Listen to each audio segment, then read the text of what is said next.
During the Action SA's door-to-door campaign in Mandela section led by Xolani Khumalo, who's the Ekurhuleni mayoral candidate for Action SA, he had a time to speak to the local men and hear their views about the local economy and the situation or the challenges they face in their area. Here's what they had to say to him.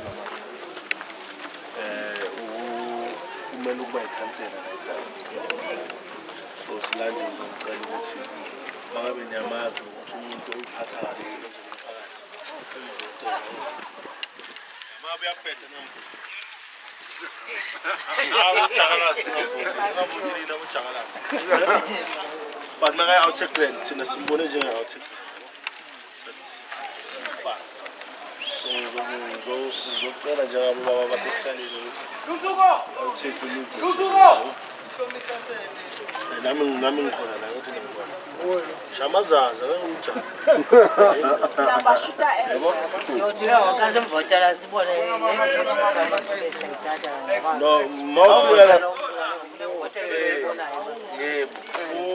Manifesto yakhe ngambiza plus uyathetha na Molweni Madoda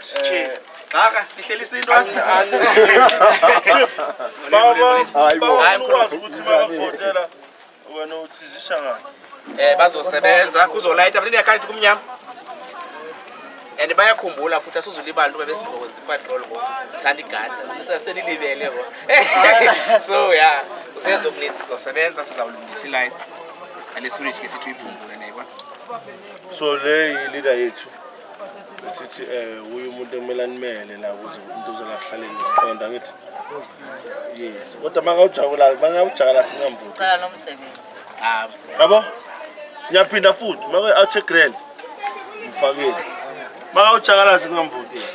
ngaza simbonga yabona mina angisujakala bacala nomsebenzi ngawuthe grand asihlele uyabona masihlele kanjani kanti la femini waye ningasebenzi kaloku aziqela thiwani afuna iforum ithini abafuna uziqela sihlele waye banganiqeshi asiyazi nathi bakuthini banithumeli kuforum iforum yayazi uba usiza kwenza lezinye izitayile nayo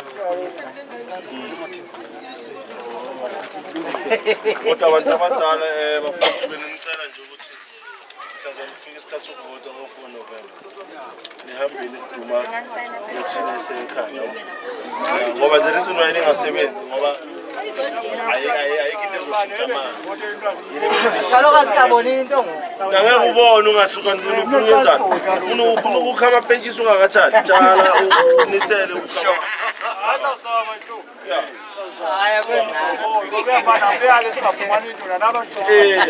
la nizawufumana sizawugqiba yonke le forum apha sigqiba iforum for abantu emsebenzini basebenze angithi ewe ndibulela okoko